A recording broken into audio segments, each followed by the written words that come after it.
en este caso, Fluiveromyces lo que busca es justamente eso, bajar los efectos de algunos antibióticos por su efecto natural. En este caso, con diferentes funciones. No es solamente mantener a raya cierta población, sino justamente balancear también la respuesta inmune.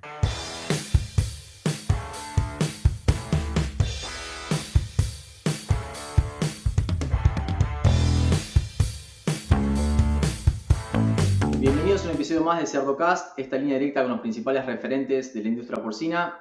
El día de hoy vamos a hablar sobre salud intestinal en lechones post-destete, particularmente enfocándonos en levaduras probióticas, y para eso tengo la suerte de presentarles a Eugenio Vallet.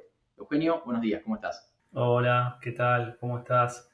Un gusto, un placer poder participar de este espacio. La verdad que está muy interesante y el foco que se le quiere dar, ¿no?, al tema tan importante. Eugenio, para los que no te conocen, siempre pido lo mismo, que nos cuentes quién sos, qué es lo que haces en la industria porcina, cómo llegaste a donde estás. Bueno, mi nombre es Eugenio Vallet, soy médico veterinario de La Plata, egresado también de la Universidad de La Plata.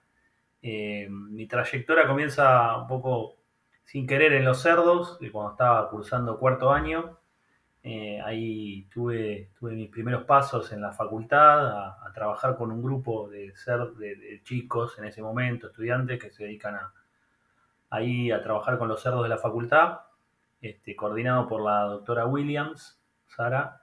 Y de ahí, bueno, empecé mi camino. Primero trabajé en granja, me formé ahí, luego pasé a la gestión comercial.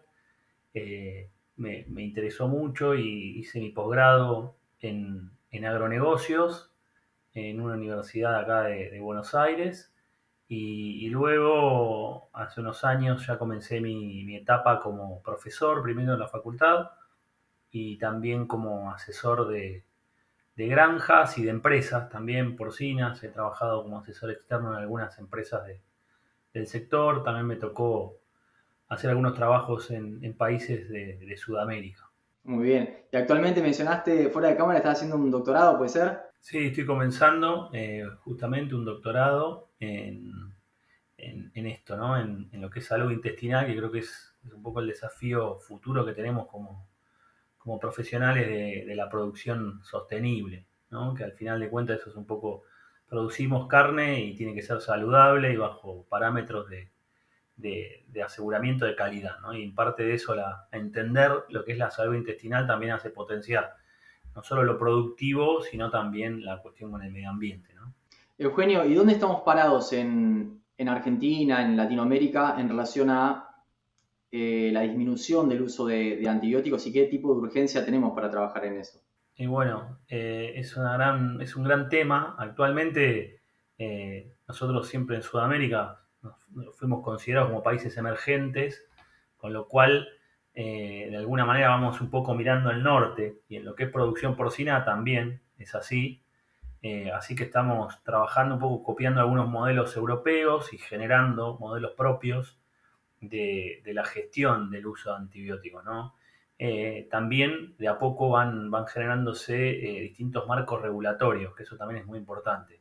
Y desde la industria tendríamos que trabajar también en equipo con las autoridades como para armar estas leyes que regulen un poco el uso de productos, ¿no? No solo de antibióticos, que es un poco la punta de flecha, pero bueno, existen antiparasitarios y otro tipo de productos promotores de crecimiento que también tienen su efecto, ¿no?, en el medio ambiente y en la carne también, ¿no? Sí, algo que siento que es una oportunidad grande en la mayoría de las granjas, algo que es muy simple de implementar y ayuda bastante, es el registrar dónde uno está parado, ¿no? En cada sistema de producción, decir, bueno, qué uso antibiótico tenemos, porque todo nace de entender el punto de partida y ver a dónde queremos ir, ¿no?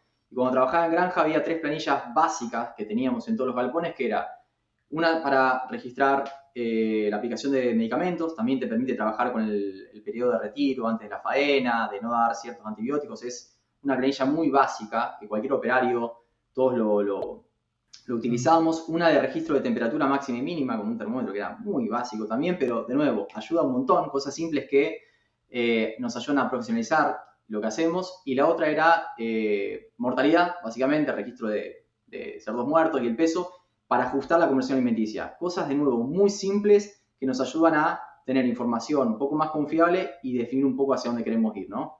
Sin duda, sin duda. Yo creo que, bueno, hoy por lo pronto en Argentina estamos trabajando en ponernos de acuerdo qué medidas vamos a utilizar para esto, ¿no?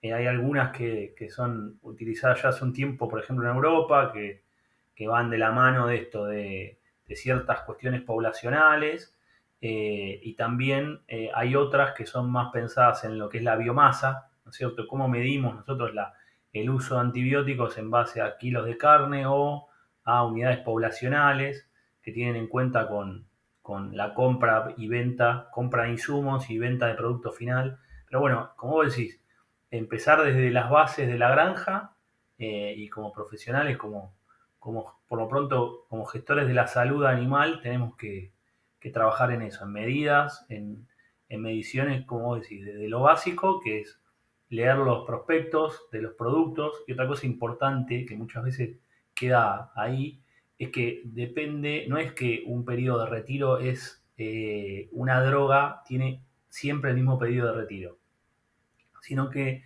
depende mucho de la formulación, de la vía de utilización de esa droga, y los adyuvantes que tenga como para medir ese periodo de retiro. Entonces, siempre consultar con el proveedor de antibióticos o de antiparasitarios para ver en esa molécula, esa formulación, cuál es el periodo aceptado.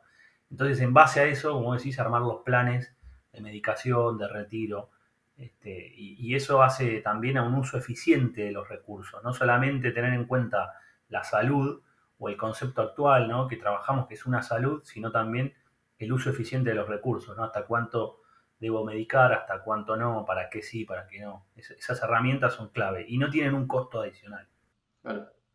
Eugenio, a la hora de hablar de retiro, disminución del uso de antibióticos, el desafío más grande que se me viene a la cabeza es el post-destete, donde muchas veces para tapar ciertas ineficiencias o mal manejo, usamos, vos lo mencionaste recién, promotores de crecimiento, a veces antibióticos en la dieta. En tu opinión, como consultor, ¿cuáles son esas principales oportunidades a la hora de corregir a nivel macro la producción para disminuir la cantidad de antibióticos que por default se usan en las dietas? Y bueno, hay por dos lados. Por un lado, el marco regulatorio legal, que eso es clave. O sea, siempre tenemos que apegarnos a lo que dice la ley. Y por otro lado, en cuanto a la gestión propia de la granja y de la producción, trabajar en medidas de prevención, que parece algo tan trillado, ¿no? La típica medida de prevención o de buen manejo, como se habla en muchos casos acá en Argentina, ¿no? El buen manejo. Pero preparando un lechón más sano, vamos a tener mejores, va a poder enfrentarse mejor o con mejores armas a ese momento, ¿no? Y también por eso se trata de involucrar a la madre en el entorno, ¿no? Muchas veces quedamos en solo la reducción del antibiótico en el lechón y nos olvidamos de la madre y del entorno cuando nace. Yo creo que ahí hay también un trabajo interesante de la modulación de esas defensas, de manera indirecta, ¿no? A través de no solo de la leche materna o del calostro, sino de las deyecciones de esa hembra y de ese microambiente que se genera, que es la paridera, ¿no es cierto? A partir de la paridera podemos traspolarlo a lo que es el destete o la recría, ¿no? Y asegurarnos, siempre volviendo a las bases de la producción, que es una sanidad adecuada, o sea, lo más controlada posible, un buen trabajo inmunitario y transferencia inmunitaria, asegurar características de ambiente acordes a la edad, y después la calidad de materias primas, ¿no? Muchas veces, como decía, se corrigen deficiencias a veces de las materias primas con el agregado de diferentes componentes. Entonces, nosotros en Sudamérica principalmente tenemos un acceso bastante eh, sencillo a lo que son las materias primas, maíz, soja. Quizás en otros países no es tan así, pero bueno, creo que trabajando también desde el aprovisionamiento, la educación a los proveedores, también hay que educarlos, ¿no? desde la granja al proveedor que nos provee. Decir, bueno, yo quiero materia prima de esta calidad porque no es lo mismo la que va a puerto que la que recibe un animal. Pensando, por ejemplo, en Argentina, en Brasil, que son países agroexportadores, ¿no? Por ahí, más cerca de Centroamérica, son compradores de esa materia prima, ¿no? Entonces ahí, bueno, también negociando con el proveedor qué me vas a enviar, qué no, con qué niveles, hacer chequeos de esa materia prima. Eugenio, me pasa cuando hablamos en varios desafíos que encontramos en la industria. Ahora estamos hablando del post-destete, ¿no? De decir, bueno, ¿por dónde arrancamos? Me pasa muchas veces, ahora estoy desarrollando un curso casualmente sobre eso, que me empiezo a ir para atrás y decir, bueno, pará, esto comienza en el encalostrado, pero en realidad esto comienza con la madre y en realidad esto comienza con tener una buena distribución del hato para tener mayor cantidad de multíparas y menos primerizas, porque obviamente la producción de calor. Entonces medio como que pega la vuelta, ¿viste? En algún punto hay que decir, bueno, pará, arranco de acá, vos te fuiste a materia prima que está muy bueno, pero me pasa que me cuesta mucho por un límite, ¿no? A la hora de decir dónde nace esto. Y bueno, no, para mí la madre es el pilar de la granja siempre, trabajar con una buena aclimatación de la hembra, por eso también en uno de los estudios que hemos realizado, justamente incluimos a la cerda dentro de nuestro desarrollo, ¿no? Más allá de medir cómo es la eficiencia de tal o cual microorganismo sobre el lechón, trabajamos también con la madre. Yo creo que ahí es clave el acompañamiento, esa gestión, y bueno, y obviamente al lechón tratar de disminuirle lo menos posible ese estrés, que es innato, que pasa, que ocurre, y bueno, y buscarle las estrategias para que ese estrés sea lo menos nocivo posible, ¿no? Uh-huh. ¿Qué relación hay entre, sé que estudiaste algo de eso, entre la presencia de antibióticos en los purines y la producción porcina o el ecosistema en el que se encuentra esa producción? Vamos hacia la otra punta, nos vamos hacia la otra punta de la producción. Sí, es clave también en esto de cuando uno empieza a evaluar, ¿no? Los alcances, ¿no? Uno dice, bueno, estudio el microambiente intestinal, la reducción del uso de antibióticos, es un problema, ok, bueno. Y después evaluamos, bueno, hasta dónde llega, esto es lo que decíamos, los alcances, ¿no? Recién estábamos centrados en el lechón, nos fuimos a la madre, y ahora del lechón pasamos a los purines. De ahí también surgen muchas incógnitas y comenzar a estudiar eso, que muchas veces es tenido en cuenta como un gasto, el desperdicio es un gasto, bueno, cómo empezar a utilizarlo como para beneficio propio. Y en base a eso decir, bueno, pero ¿qué voy a echar a los cultivos, por ejemplo, para utilizar como fertirriego? ¿O qué voy a utilizar para luego un depósito final en conversión de biogás, lo que sea? Entonces, bueno, en ese contexto nos planteamos con un grupo de científicos que me ayudan a ver esto, ¿no? De decir cuánto es la cuantificación de estos antibióticos que le estamos dando, en muchos casos sin control, y cuánto de eso termina en el medio ambiente.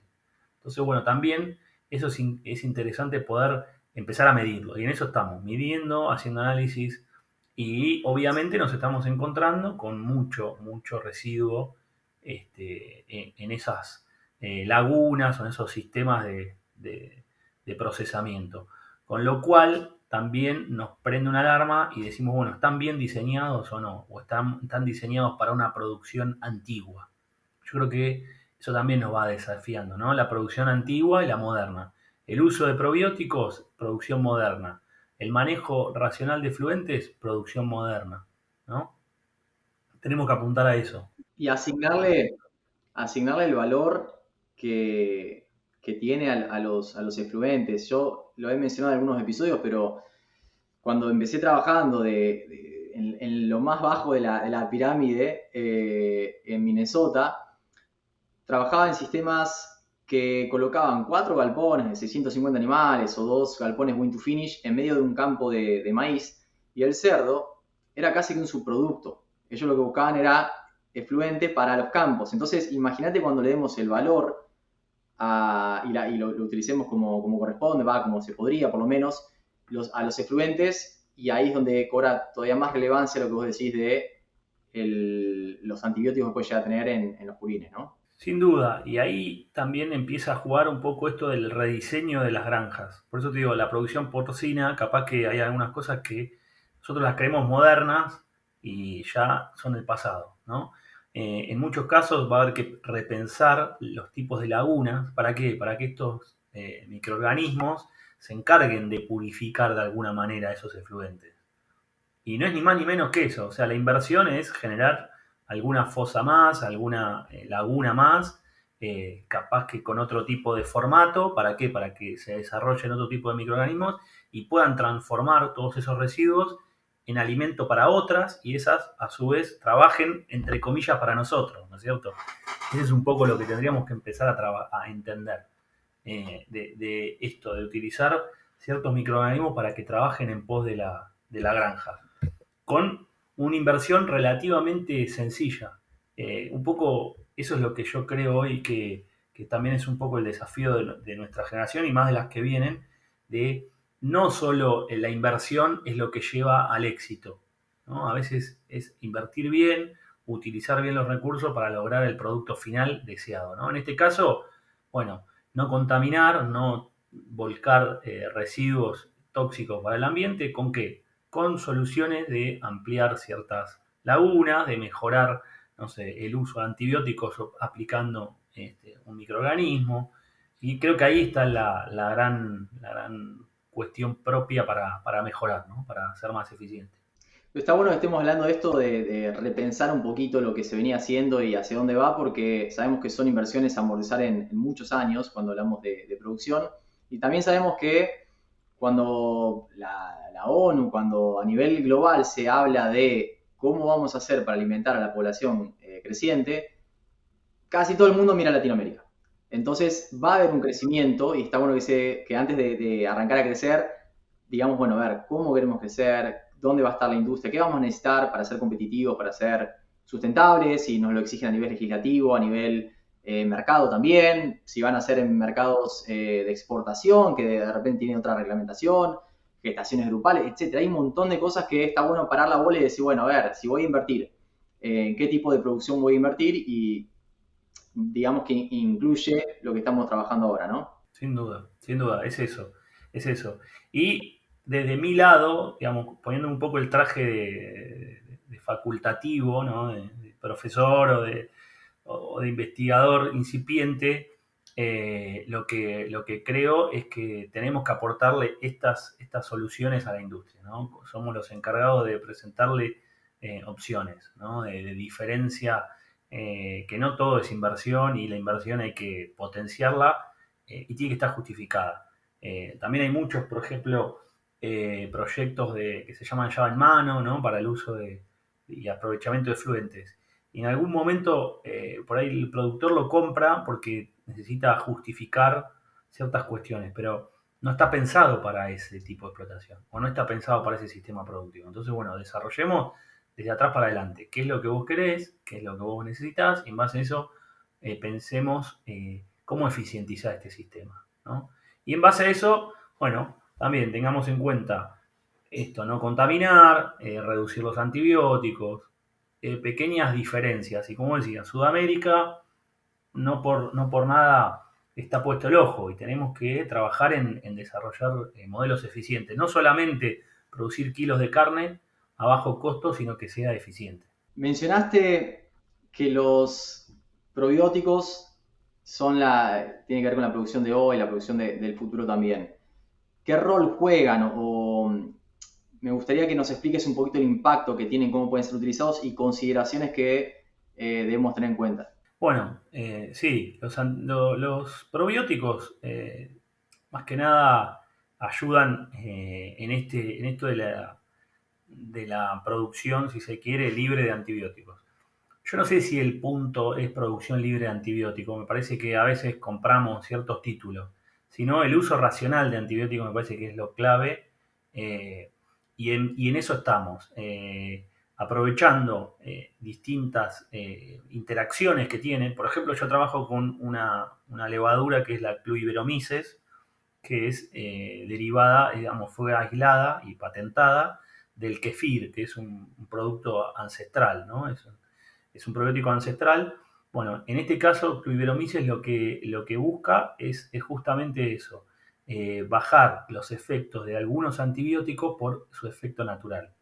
En este caso, con diferentes funciones. No es solamente mantener a raya cierta población, sino justamente balancear también la respuesta inmune, ¿no? Buscamos en ese sentido, con estos productos novedosos o actuales, estimular cierta proporción del sistema inmune.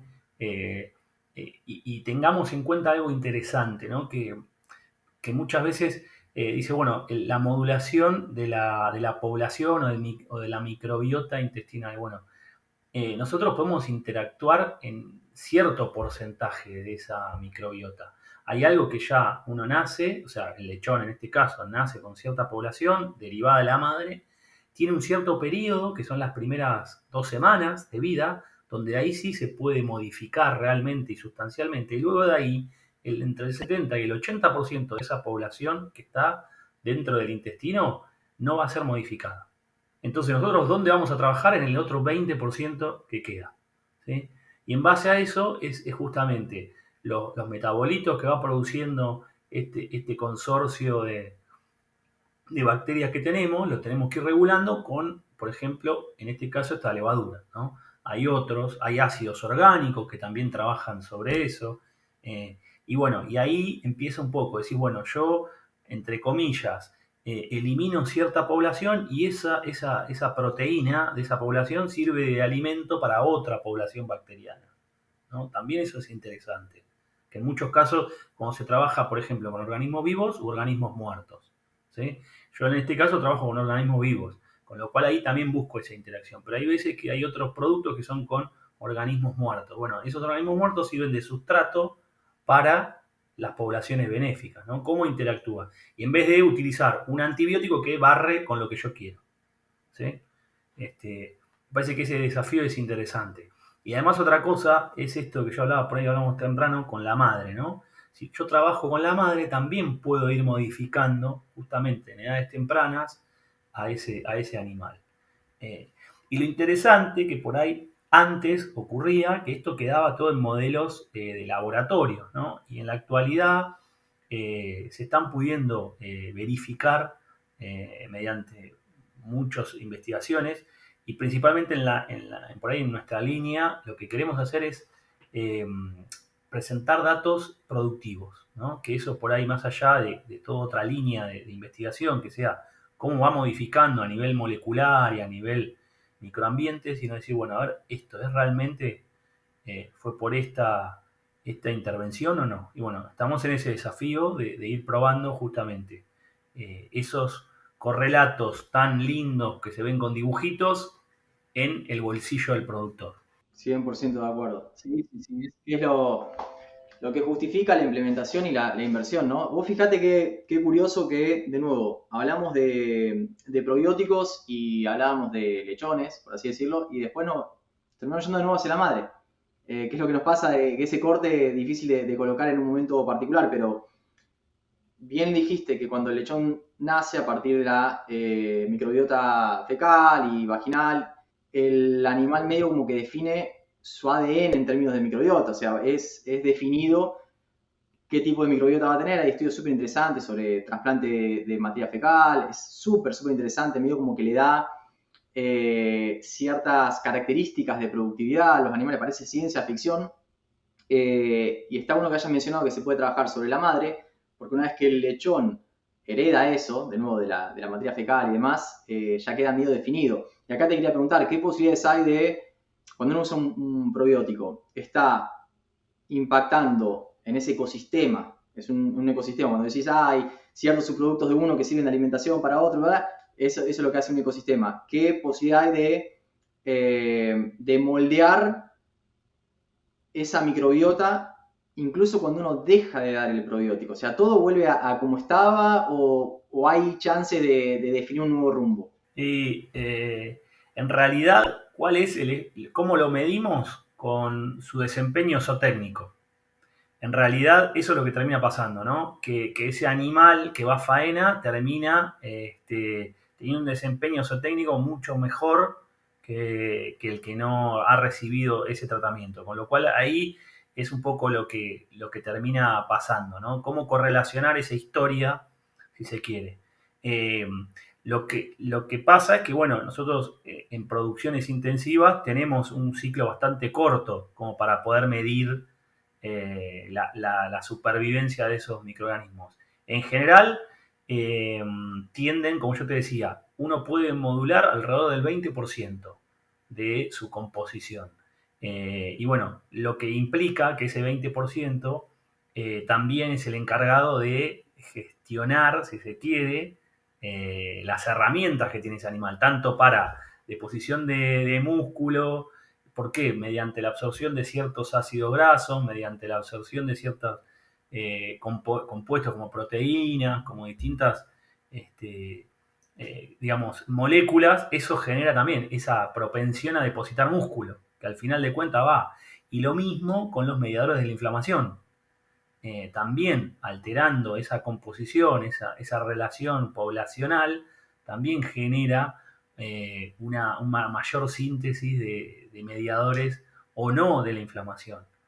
Cuando hablamos hace unos años antes, era raro hablar de inflamación intestinal. Y decíamos, no, ¿cómo? Sí, bueno, la inflamación intestinal hoy está bastante de moda y no es que se inflan los intestinos, sino que hay un montón de otras cascadas de reacciones que terminan llegando a sistema nervioso, a mucosas nasales y pulmonares.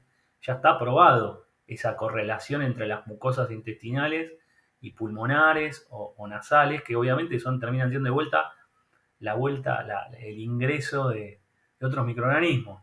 Qué sé yo, acá en Argentina y trabajamos por suerte con granjas libres de PIRS, pero pensando en el norte que está muy presente mismo, también en la región de Sudamérica, también en otros países que son positivos a PIRS, entonces cuesta desde acá pensarlo, pero es interesante cómo también modular esas respuestas específicas para esos virus tan complejos, ¿no? Para esas reacciones inflamatorias inespecíficas, ¿no? Bueno, desde ir ahí a trabajar con esta población que decimos que es variable, cómo empiezan a bajar esos índices de contagio, ¿no? El famoso R, ¿no? Y hay también líneas de trabajo donde empiezan a ver, ¿no? Cómo correlacionar el uso de estos productos con la dispersión o la excreción de los virus. Bueno, me alegra saber que estás trabajando en esto. Yo sé que es un tema que no se acaba más. De hecho, estabas hablando de PERS y me hice acordar un estudio que realizó la doctora Megan Niederberger en Kansas. Hizo un trasplante de microbiota fecal y lo desafió con PERS y creo que era micoplasma. Y súper interesante. De nuevo, parece ciencia ficción. Hace falta un montón de investigación, un montón de recursos aplicado a esto y está bueno el foco que tenés de siempre ver la parte de retorno, de rentabilidad, que es lo que justifica todo, ¿no? Yo creo que sí, ahí tenemos que trabajar mucho de poder justificar estos cambios reales, ¿no? A mí me resulta difícil poder después ir a un productor o a una empresa y decirles, bueno, tenés que usar esto y esto te va a cambiar la vida. Bueno, pará, ¿por qué? ¿Cómo? Bueno, ya, en estas condiciones vos tenés estos problemas. Bueno, está probado que esto hace este efecto sobre tal mediador químico, tal mediador de la inflamación o genera tantos ácidos grasos que eso se transforma en tantas fibras musculares. Bueno, ese es un poco lo que tenemos que hacer desde por ahí del lado de la ciencia, que es lo que necesita la industria. La industria, más allá de que nos pongamos a discutir la molécula A, B y C, ellos necesitan estos datos. Entonces, para eso trabajamos, ¿no? Para brindarles datos objetivos y bueno, y también adaptarse a la del futuro, a la producción porcina del futuro. O sea, eso es lo que hay que pensar, ¿no? Nosotros estamos acá de paso y tenemos que dejar esa influencia en los demás. Y encima, a ver, yo hablo con diferentes técnicos, asesores, la realidad de que andá a medirlo a campo. Andá a medir a campo la diferencia que te puede llegar a generar. Entonces es una cuestión de de confiar en esa persona que te traduce esta información científica, obviamente tratar de trabajar con cierta repetibilidad en los resultados, etcétera. O sea, valerse de estudios robustos que muestren eso y después al final es más fe que otra cosa, porque hay tantas variables en juego en una producción biológica donde a veces, nada, te faltó tal ingrediente y lo metiste, o mirá, me quedé abajo con ciertos niveles de grasa, lo que sea, y repercute muchísimo más que un probiótico. Eugenio, para cerrar el episodio, ¿qué mensaje, qué recomendación, qué opinión tenés sobre la temática que te gustaría compartir con productores, con asesores, con veterinarios y con granjas, ¿no? Bueno, en base a lo que hemos hablado, yo creo que hay que trabajar mucho en la comunicación asertiva. Yo creo que nuestro sector hoy está atravesando un esplendor y recibe de alguna manera diferentes críticas desde afuera, entonces tendríamos que trabajar mucho en la comunicación, en esto, en tratar de, tanto para las moléculas nuevas, las vacunas nuevas, los sistemas de crianza nuevos, eh, esas cuestiones tenemos que, digamos, llevarlas al porqué, ¿no? A que nuestra tarea diaria es en pos de brindar alimento al mundo, de brindar productos sanos, productos de calidad, amigables con el medio ambiente, cuidando al ser humano. Nosotros acá en Argentina ya hemos tenido casos de bacterias colis multiresistentes en humanos desde antes de la pandemia. Entonces, no es algo que nos va a llegar en muchos años. Entonces, por eso hay que, desde el lado de la producción, trabajar con la comunicación. ¿Sí? Nosotros estamos generando conocimiento, generando proteína de calidad, de alta calidad, y el mundo la necesita. Entonces, trabajemos sobre eso, ¿no? Creo que ahí va un poco la producción porcina moderna. Eugenio, felicitaciones por el trabajo que venís realizando. Sé que no es fácil hacer investigación en Argentina, cada día es más difícil. Así que nada, me alegra que estés logrando resultados, que estés trayendo nueva información, que esa información se pueda aplicar y estés trabajando en ambas puntas, en generar nuevos datos y transmitirlos a la industria para que puedan ser aplicados. Así que no me queda más que agradecerte por tu participación en Cerdocast y espero que podamos volver a hablar pronto. Bueno, muchísimas gracias, y nos vemos. Un abrazo grande.